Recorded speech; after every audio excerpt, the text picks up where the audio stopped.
Meus queridos irmãos, a paz do Senhor Jesus. Tome assento, por gentileza. Preparamos uma matéria simples, mas é prática, e nós cremos piamente de que o Senhor haverá de falar conosco.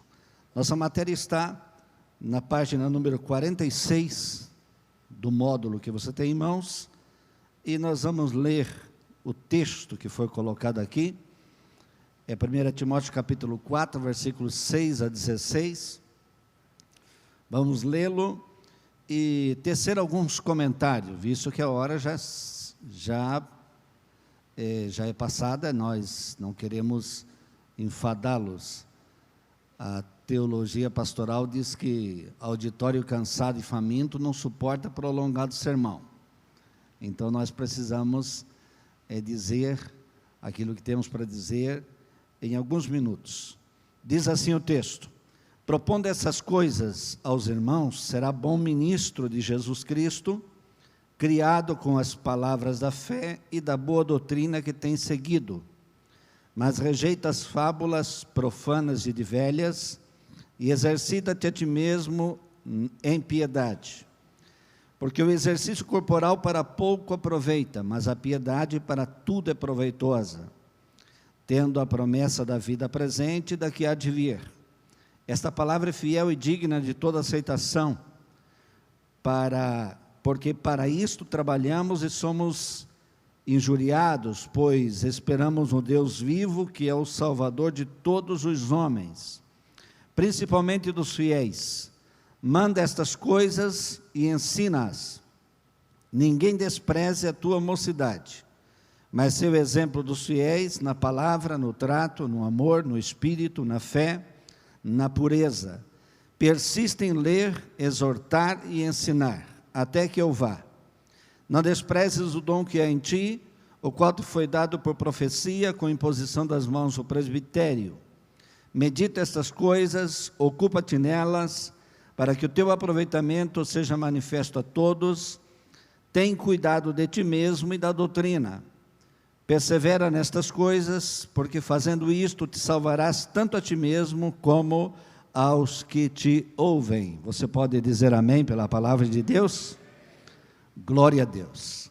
Meus queridos irmãos, o nosso tema que nós temos para dissertar com vocês é sobre o discípulo frutífero. Nós já ouvimos essa noite uma grande exposição da palavra de Deus pelo nosso visitante da Suíça, e ele focou as questões relativas, vamos dizer assim, ao processo inicial, a necessidade de evangelizar para ter quem discipular. E nós vamos tratar algumas coisas sobre a frutificação de um discípulo para cumprir o texto que Jesus disse, capítulo 15, versículo 16 de João. Jesus disse: não me escolhestes vós a mim, mas eu vos escolhi a vós, e vos nomeei para que vades e deis fruto, e o vosso fruto permaneça. É esse fruto permanente que nós queremos focar aqui nessa noite, tecendo alguns comentários sobre este personagem, Timóteo, e sua relação com o ministério de Paulo. É interessante observar uma coisa, que em pelo menos 4 textos, Paulo chama Timóteo de meu filho. Você vai encontrar isso no capítulo 1, versículo 2 da primeira carta. Paulo diz: meu verdadeiro filho na fé. No mesmo capítulo você vai encontrar no versículo 18: este mandamento te dou, meu filho Timóteo. Você vai encontrar novamente no capítulo 1 da segunda carta, versículo 2, meu amado filho. E no capítulo 2, versículo 1, você encontra a palavra tu, pois, meu filho. Esta expressão de Paulo, essa repetição, ela refere-se exatamente ao tipo de relacionamento que tem que ser desenvolvido para que haja um discípulo frutífero. Essa relação não só fraterna, mas uma relação paternal, algo mais do que fraterno. uma relação mais íntima. Exatamente como é a ideia do discipulado de Cristo. O discipulado de Cristo não é uma exposição de conceitos. O discipulado de Cristo é uma demonstração de exemplo. É uma convivência, é um ato de compartilhar.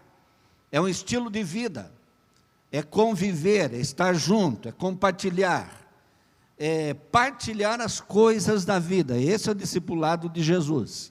Não é para menos que Jesus conseguiu fazer 12 homens simples se transformarem em grandes discípulos, em grandes testemunhas, em grandes protagonistas de uma evangelização que alcançou o mundo da sua época. Assim sendo, nós também entendemos de que além dessa relação, além desse ambiente paternal, familiar, pode chamá-lo de fraternal também, além desse ambiente de compartilhar, existe a necessidade de um desenvolvimento contínuo, um desenvolvimento que alcance um status onde o indivíduo seja capaz de fazer as coisas. Nós encontramos Timóteo iniciando a sua jornada com Paulo, mas encontramos Paulo dizendo posteriormente para Timóteo: tu, pois, cumpre o teu ministério. Aí Paulo já está dizendo de alguém que já estava à altura de exercer o seu ministério. Não era mais o ministério de Paulo. Ele já não era mais um auxiliar simplesmente de Paulo. Era alguém que fora discipulado e que tinha um ministério e que deveria cumpri-lo. Ele disse também, o apóstolo Paulo, disse para Timóteo, de que ele tinha algumas coisas que ele deveria preservar, algumas que ele deveria evitar, e algumas coisas que ele deveria exercitar. E é disso que está dissertado o nosso assunto. Nós vamos citar pelo menos os pontos básicos, aquelas questões fundamentais da relação desses dois homens de Deus, e como o apóstolo Paulo conseguiu levá-lo ao status de ser alguém que pudesse exercer um ministério.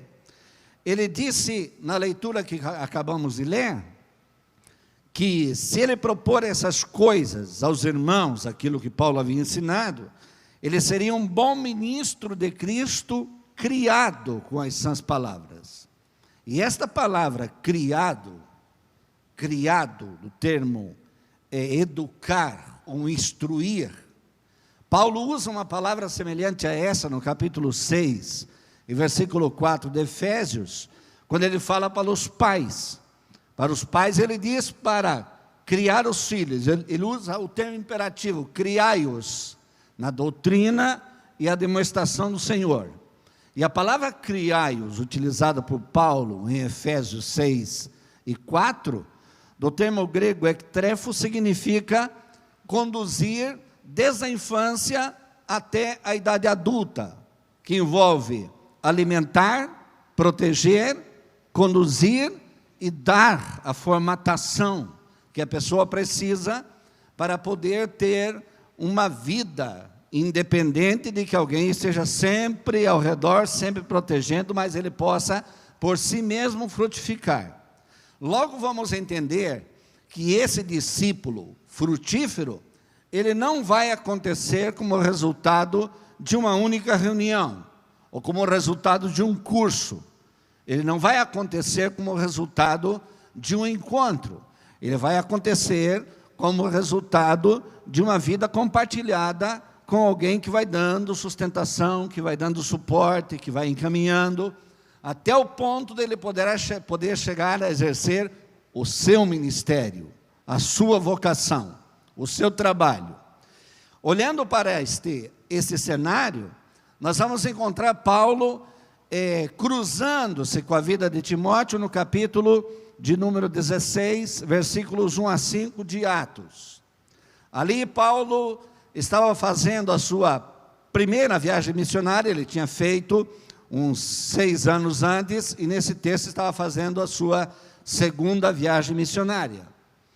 Quando ele fez a primeira viagem missionária, Timóteo tinha em torno de 12 anos de idade. Portanto, um pré-adolescente. E quando fez a segunda viagem missionária, já acompanhado por Silas, Timóteo teria seus 18 anos de idade. E foi exatamente nesse período que ele chegou e ouviu acerca de Timóteo, ouviu depoimentos, ouviu testemunhos importantes sobre a vida dele. E o convidou para fazer parte da sua equipe missionária. E ali então Timóteo sai, junto com Paulo e Silas, e eles andam junto, ele anda junto com Paulo por 12 anos inteiros. Essa carta, a primeira carta foi escrita por volta do ano 65, a última carta, que é a segunda, foi escrita por volta do ano 66, 67, já por ocasião que sucedeu em seguida à execução de Paulo. Timóteo teria nesta fase aqui em torno de 30 anos de idade. Eles andaram 12 anos juntos. Veja que 12 anos eles trabalharam juntos. E se você for olhar para esse período que eles estiveram juntos, 12 anos, Paulo esteve 12 anos ensinando, instruindo, e de vez em quando enviou a Tessalônica, enviou a Corinto, enviou a Éfeso, enviava ele em missões e ele voltava a Paulo, para prosseguir aprendendo e adquirindo mais instrução. Mas como Timóteo era uma pessoa de temperamento melancólico, ele tinha uma certa timidez, ele tinha uma certa dificuldade pessoal de superar alguns desafios que se apresentavam. E este desafio que ele estava enfrentando agora, quando o seu companheiro escreve a carta, a sua primeira carta, era o desafio de dirigir a terceira maior igreja da igreja primitiva. Era a igreja de Éfeso. A igreja de Éfeso era a terceira maior igreja da igreja do primeiro século. Era Jerusalém, Antioquia e Éfeso, as maiores igrejas. E há também respaldo histórico para dizer de que Timóteo não era somente responsável por Éfeso, era responsável pelas igrejas da Ásia. Portanto, era um grande trabalho, era um grande peso, uma grande responsabilidade. Mas Paulo havia dito a esse seu filho, acerca desse seu filho, ele disse: a ninguém tenho em maior estima do que ele, porque por amor ao evangelho já colocou a sua vida a prêmio. Ele já deu provas de que ele adquiriu maturidade. Não obstante ele ter adquirido experiência e maturidade, ele tinha no seu temperamento a qualidade nata de alguém que é melancólico, de ser retraído e até mesmo tímido.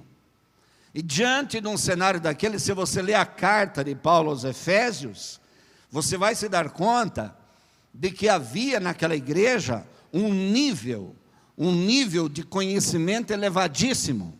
Para tanto que a carta de Paulo aos Efésios é chamado de o Evangelho das regiões celestes, de tamanha cultura e compreensão que eles tinham acerca das coisas espirituais. O conhecimento era muito elevado, e justo Timóteo vai assumir esse cargo de conduzir essa igreja, e diante desse desafio, ele se sente alguém carente de um apoio. E nada melhor, e ninguém melhor do que o seu mentor, do que Paulo, para poder ajudá-lo. E aí você vai encontrar uma coisa interessante. Eu quero somente citar para você.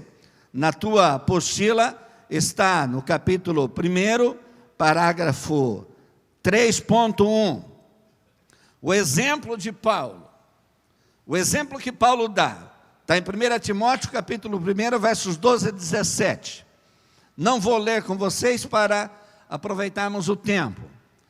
Paulo se ocupa em falar ao seu companheiro, ao seu discípulo, que agora estava na posição de frutificar e dar frutos que permanecessem, que fossem estáveis.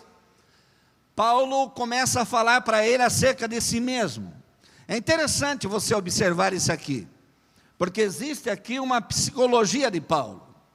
O apóstolo tem ele tem assim uma capacidade de analisar a necessidade do seu companheiro, e ao invés de escrever para ele um tratado teológico, porque Paulo tinha capacidade para isso, ele já tinha um ministério super extraordinário, mas ele deixa para escrever as cartas pastorais, que são as principais cartas, ele deixa para escrever no penúltimo ano da sua carreira na terra. Ele andou muitos anos, e depois é que ele foi escrever para lideranças. E agora, quando ele está escrevendo para o seu amigo, ele não se ocupa de apresentar um tratado teológico. Ainda que Paulo era doutor, ainda que Paulo era um dos 90 homens mais inteligentes do mundo da época, era um homem extraordinário, com uma linguagem de erudição sem medida. Ele simplesmente começa a falar da sua conversão. Ele vai incentivar o seu amigo a ter coragem, a ter a capacidade de enfrentar os desafios, não falando de uma contextualização teológica dificílima. Ele vai falar de um exemplo pessoal. Ele vai dizer o seguinte: a mim, disse ele, coube Cristo manifestar a sua misericórdia, que salva todos os pecadores, dos quais eu sou o principal, eu sou o primeiro, eu sou o mais pecador de todos, mas ele quis manifestar através de mim a sua glória, através de mim a sua verdade. Com isso, Paulo estava dizendo: Timóteo, você tem que entender o seguinte, você tem que, quando se sentir assim, você tem que voltar ao ponto zero. Você tem que voltar ao ponto zero. Você tem que voltar àquele momento em que você teve o teu encontro, como você começou. Você chegou até aqui, porque aquele que começou contigo, está contigo. Aquele que te chamou, está com você. Ele vai continuar sustentando você na tua jornada. Ele vai continuar sendo para você. Ele estava dizendo o seguinte: Jesus para mim é o meu Salvador, no mesmo jeito que era no dia que eu caí no caminho de Damasco. Ele é o mesmo Senhor que falou comigo dizendo: dura para ti recalcitrar contra os aguilhões. Ainda que hoje eu sou teólogo, ainda que hoje eu sou doutor, ainda que hoje eu sou apóstolo, mas ele disse: eu tenho uma qualificação maior, eu sou pregador, disse ele, pregador, apóstolo e doutor. E ele fala isso 2 vezes na sua carta. Ele estava dizendo para Timóteo: volta ao ponto zero. Volta, quando você ficar com medo, quando você se sentir pouco, se sentir pequeno, quando você achar que não dá, volta lá naquele dia que o Senhor te chamou. Volta lá. E labuta e luta, conforme as profecias que houveram acerca de ti. Eu estava lá, Timóteo, e o presbitério estava lá. Nós colocamos a mão na tua cabeça, e Deus falou contigo naquele dia, e Deus te chamou. Volta lá e milita boa milícia da fé. Você pode glorificar a Deus esta noite?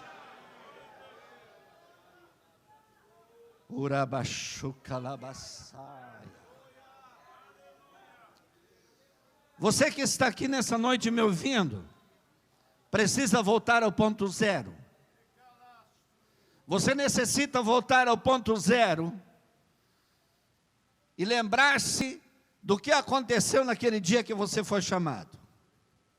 Timóteo tem virtudes extraordinárias, mas ele também tinha temores, a ponto de Paulo dizer para ele: Timóteo, Deus não nos deu o espírito de temor, mas nos deu o espírito de fortaleza, de poder. Você não se iniba, não deixe que o teu temperamento venha embotar a tua vocação, não deixe que a timidez roube o brilho daquilo que Deus tem com você. E essa palavra é para você que está ouvindo aqui nessa noite, é para você. O pastor que me antecedeu, incentivando e insistindo a igreja a sair, a evangelizar, a dizer, a pregar, é na verdade uma barreira tremenda que tem que ser superada. É uma barreira tremenda. Eu acho que nós deveríamos pensar um pouquinho melhor naquela palavra de Apocalipse, que diz que os tímidos ficarão de fora. Claro que tem uma outra conotação, mas você deveria se preocupar com isso também. Deveria se preocupar com a palavra que Jesus disse: aquele que se envergonhar de mim aqui, eu me envergonharei dele ali diante de meu Pai e de seus anjos. Mas o que me confessa aqui, eu o confessarei ali diante de meu Pai e de seus santos anjos. Aleluia. Assim sendo, Paulo estava dizendo para Timóteo: Timóteo, olhe para mim e volte para o ponto zero. Quem era eu? Quem era eu? Paulo disse: tudo que eu tinha de conhecimento e tudo eu considero como esterco, comparado à revelação que recebi de Deus em Cristo Jesus. Eu considero como nada, disse ele, comparado a isso. Você pode ter, e é bom ter, todas as formações que forem possíveis. Obtenha, estude, cresça, porque você vai ver Paulo dizendo isso para Timóteo. Leia, ensine, estude. E a palavra ensine, que Paulo insiste com Timóteo para ele ensinar, essa palavra do termo didásculo significa ensine com continuidade. É a mesma coisa que dizer ensine com repetição. Porque o ensinador é esse tipo de indivíduo. Ele tem que repetir o ensino. Tem que repetir. O ensino tem que ser repetitivo. Tem que dizer de novo. Porque tem que dizer até que a palavra entre. Lá no capítulo 6 de Deuteronômio diz assim: inculca nos teus filhos. E a palavra inculcar significa bota para dentro, faz entrar. E a palavra tem que entrar, irmão, tem que entrar em você a palavra. Se a palavra não entrar em você, não existe método, não existe programa, não existe modelo, não existe nada que mude a tua história. Mas a palavra entra em você e muda a tua história e muda a tua vida.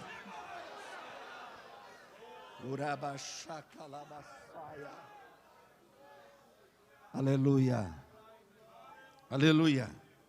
Volta para o ponto zero. E lembra-se de que eu ouvi bons testemunhos a teu respeito. E Deus falou. Deus falou. Deus estava lá. No capítulo 2 e verso 10 do primeiro livro de Samuel, tem uma palavra que eu acho magnífica. Depois de Deus falar com Samuel 3 vezes, e o Eli explicar para ele, diz o texto: e Deus veio e esteve ali. O ali identifica o lugar que era a cabaninha que tinha no lado do tabernáculo, que fizeram assim uma tenda, um puxadinho, de cortina de couro, de tecido, alguma coisa, e o Samuel dormia ali. Ele dormia ali, aí a arca estava ali, mas só que havia uma divisão entre ele e a arca, e Deus veio ali. É a mesma coisa que dizer, Deus chegou na cortina do quartinho do Samuel, puxou a cortina, botou a cabeça para dentro e disse: Samuel.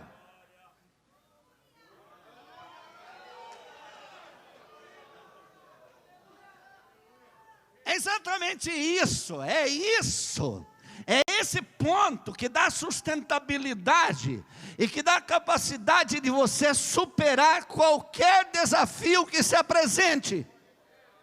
É o fato de Ele estar ali, é o fato de Ele estar na tua chamada, é o fato de Ele ter falado com você. Profeta morre, profeta erra, mas Deus não morre, Deus não erra, promessa não falha, Ele cumpre a sua palavra. Ele cumpre o que diz.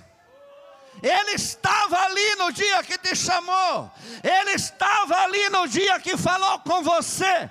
E você não pode esquecer. Volta ali hoje. Volta e escuta outra vez. ouçais a voz do Senhor, porque Ele está bradando nesta casa, Ele está bradando nesta casa.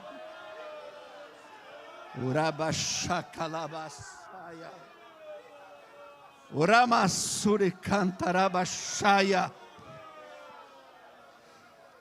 Ramastekalasai.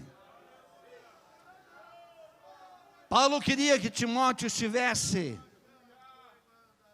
desperto, ativo, pronto, porque Paulo tinha a preocupação que o seu ministério estava chegando ao ocaso, e ele queria que a próxima geração tivesse o evangelho na sua inteireza, o evangelho íntegro. Discipuladores que estão aqui nesta noite me ouvindo, a responsabilidade nossa não é só com esta geração, é de fazer com que o evangelho chegue à próxima geração íntegro, inteiro, completo. Paulo chega a dizer a Timóteo: guarda o modelo das sãs palavras, guarda o modelo. E esse modelo da verdade, Paulo também fala da sã doutrina. Essa sã doutrina é o conjunto de verdades esboçada conforme as Escrituras. Paulo disse: guarda isso. Paulo falou também dizendo: guarda o bom depósito que você recebeu pelo Espírito Santo. Guarda isso, protege isso. Você é vaso de barro, mas tem um tesouro dentro de você, que foi dado por Deus, foi colocado pelo Senhor. Vaso de barro se quebra, mas se tiver revestido, resiste. Vaso de barro se quebra, mas se tiver revestido, resiste. Resiste às pancadas da vida. Paulo também temia e se preocupava por todas as falsas doutrinas e filosofias vãs, e aqueles que se diziam ser doutores e não eram, e que estavam invadindo as igrejas. Paulo se preocupava que Timóteo tivesse capacidade de manter as igrejas sob a sua supervisão, dentro do modelo da palavra. Também se preocupava dizendo: aquilo que de mim tu ouviu, que tu viu, que tu aprendeu, que tu sentiu, a minha doutrina, aflições, perseguições, sofrimento, tudo que tu viu em mim, você confia a homens fiéis, pessoas que sejam capazes, pessoas que sejam íntegras, começando pelo fato de não serem neófitos, do termo grego neofitos, que significa uma planta tenra, uma plantinha tenra, que precisa de cuidado. Você tem que ser alguém que já seja capaz de cuidar alguém. Você tem que ser alguém que já seja capaz de cuidar alguém. O escritor aos Hebreus disse: vocês já deveriam ser adultos e comer alimento sólido, e todavia necessitais de que se vos dê leite materno. Como pode não haver crescimento se você já tem 2, 3 décadas na igreja? Como pode? O que está acontecendo com você? Está faltando cumprir o que Paulo disse para Timóteo: persiste em ler. Persiste em ler, persiste em ensinar, persiste em exortar, persiste em ser o exemplo, no espírito, na fé, no trato, em todos os sentidos. Persiste, persevera. Você precisa ser alguém que esteja ativo, para que aconteça o que Paulo disse para Timóteo, para que o teu aproveitamento seja reconhecido, seja visto. Eu fiquei feliz hoje quando cheguei aqui ali embaixo, encontrei um irmão, e ele me pegou pela mão e disse para um outro irmão: deixa eu segurar ele aqui um pouquinho, eu quero te contar uma coisa, disse ele. Esse há mais de 30 anos atrás, nós íamos para o ensaio do coral, disse esse irmão, que por certo está me ouvindo aqui, e este rapaz aqui, que já não é mais um rapaz, já estou fazendo 60 anos, este vinha estudar com o pastor Euclides Vieira da Silva, que era um teólogo, um doutor extraordinário, e ele me deu aula 2 anos, e eu não desisti nenhum dia, não faltei nenhuma aula, e ele me ensinou durante 2 anos só a epístola aos Romanos. Tens ideia do que é isso? Só eu e ele. Eu não me admiro por eu estar. Eu vinha lá do outro lado da cidade de bicicleta, chegava aqui todo suado e sentava. Eu não me admiro por mim. Eu admiro é ele, que foi missionário 12 anos nos Estados Unidos, um pastor reconhecido no Brasil e no mundo, ficava 2 horas todo sábado me ensinando. Todo sábado, isso é que eu admiro, a perseverança. Então hoje, eu tenho o dever de frutificar, eu tenho o dever de dar frutos, eu tenho o dever de ser alguém que honra o Senhor. É um dever. O apóstolo Paulo queria que o seu companheiro fosse alguém que se lembrasse do seu exemplo. Paulo tem uma ilustração tripla. Fala do soldado, do atleta e do lavrador. E quando fala do soldado, fala de comprometimento. Do atleta fala de perseverança. E do lavrador ele fala de paciência. Essas 3 coisas, comprometimento, perseverança e paciência, são coisas que têm que estar presentes na tua vida. Você que está me ouvindo aqui essa noite. E lamentavelmente, o que nós encontramos hoje, na geração de hoje, é uma falta de comprometimento. Existe uma distração muito grande. Existe uma superficialidade muito grande da vida das pessoas. E isso é preciso, de alguma maneira, ser tocado. Eu fico pasmo com Jesus quando ele fala no capítulo 17 de Lucas, versículo 20 a 26, que ele fala dos antediluvianos e fala também de Sodoma e Gomorra como sinais dos dias da sua vinda. E ele diz, nos dias de Noé, eles comiam, bebiam, casavam, davam-se em casamento, e veio o dilúvio e os levou a todos. Nos dias de Ló, eles comiam, bebiam, casavam, compravam, vendiam, e choveu fogo do céu e os levou a todos. Mas para aí, Jesus, por que tu falou só de comer, beber, casar, comprar, vender? Por que tu não falou que era um bandido, assassino, idólatra, maligno, endemoniado, pederasta, imorais, corrupto? Por que não falou isso?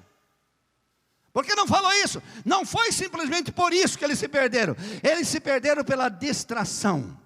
Porque o texto diz, e não perceberam.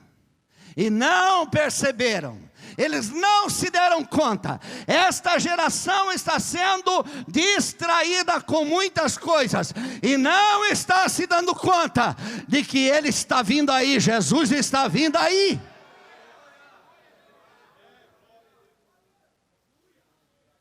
Você não pode perder o foco. Você tem que ser alguém que tenha comprometimento, perseverança e paciência.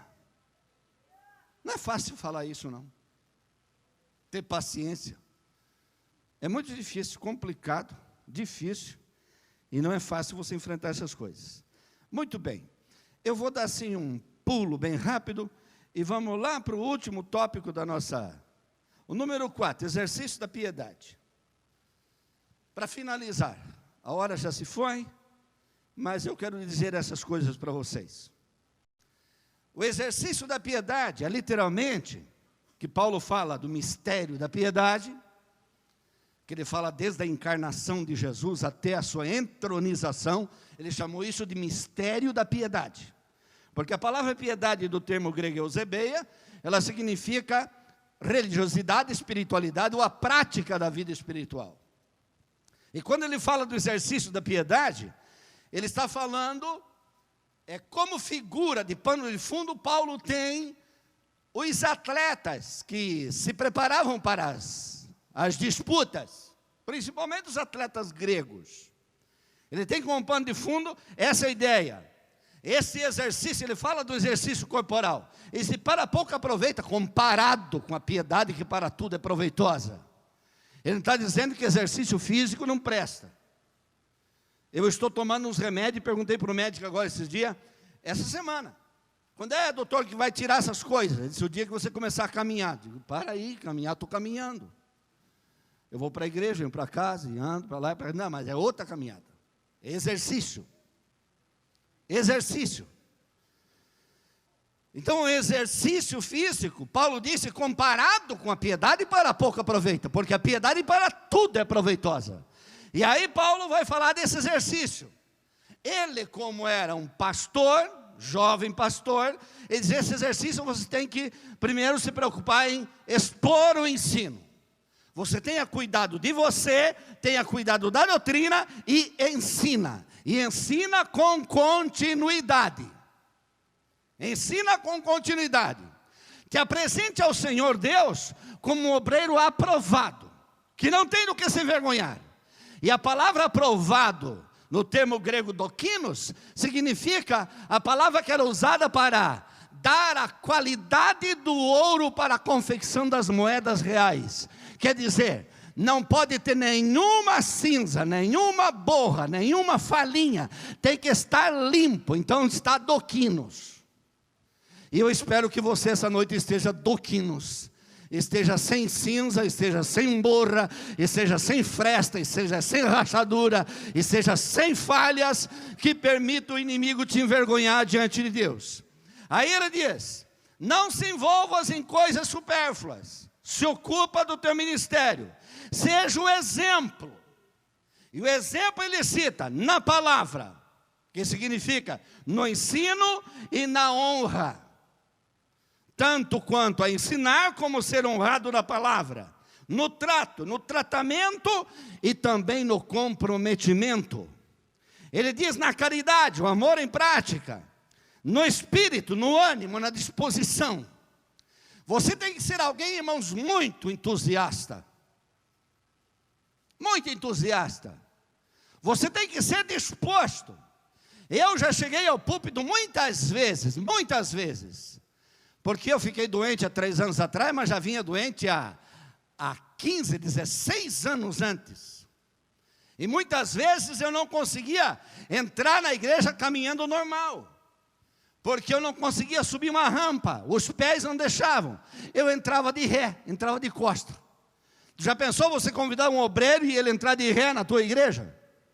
E a minha esposa ainda ia empurrando, ajudando, empurrando. Quem via pensava que nós estávamos brincando. Esse casal é uma maravilha, estão brincando. Mas não conseguia nem andar. Só que quando assumia o púlpito para pregar, o Espírito Santo tomava conta, esquecia da dor, esquecia de tudo. Nunca choraminguei, nunca lamentei, nunca me queixei, nunca pedi oração chorando, nunca. Eu sempre fui um entusiasta, porque a palavra de Deus é viva. A palavra de Deus produz vida em você. E você precisa ser alguém entusiasta. Você tem que ser alguém também, exemplo na fé, na crença e na prática. Não só dizer, mas também fazer. Na pureza, no caráter e no relacionamento. Quanta coisa Paulo falou para Timóteo. Quanta coisa extraordinária. E aí prossegue. Parágrafo número 4, 4.1. Trabalhe com o dom que você recebeu. Trabalhe dentro da tua vocação. Você tem uma vocação. Persista em ler. Você tem que estar ativo mentalmente, atualizado culturalmente. Você tem que ser alguém ativo mentalmente e atualizado culturalmente. Irmão, com a facilidade que temos da tecnologia, da internet ao alcance da mão, você pode crescer muito em cultura. É claro que tem alguns que não navegam na internet, eles naufragam na internet. Eles vão a fundo, vão a pique, eles naufragam. Eles vão para coisa que não presta. Mas vai aprender a cultura, vai crescer em conhecimento, aproveite essas ferramentas. E ele diz, persista em ler, exorta, desperta o ânimo dos irmãos para aquilo que Deus tem com eles. Desperta as pessoas. Ele diz, ensina, instrua com a verdade, medita, ocupa a tua mente, interprete as coisas. Não passe por cima de um texto bíblico que você leu e não entendeu, esse aqui não entendo, fica para trás. Não, vai cavar, meu querido, vai buscar entender, e você vai crescer, e Deus vai te abençoar maravilhosamente. Ele diz mais: ocupa-te, não se dê ao ócio. Cuidado com o comodismo.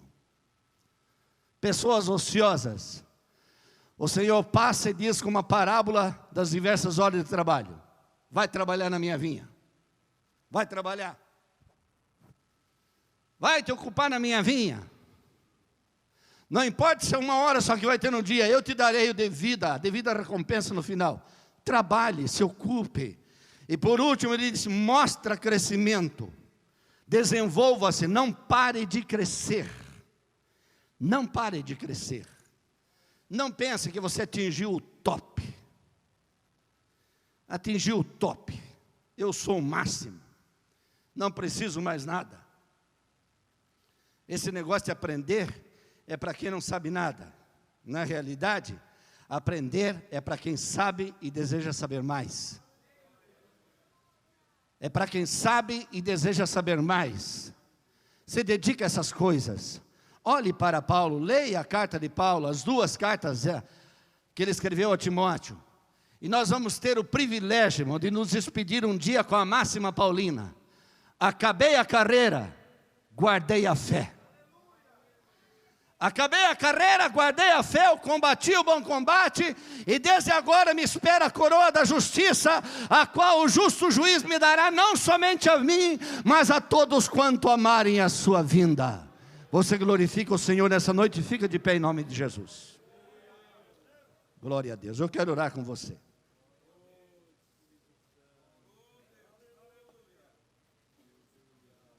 Glória a Deus. Vocês são crentes de verdade. Ficaram aqui até 10 para as 10.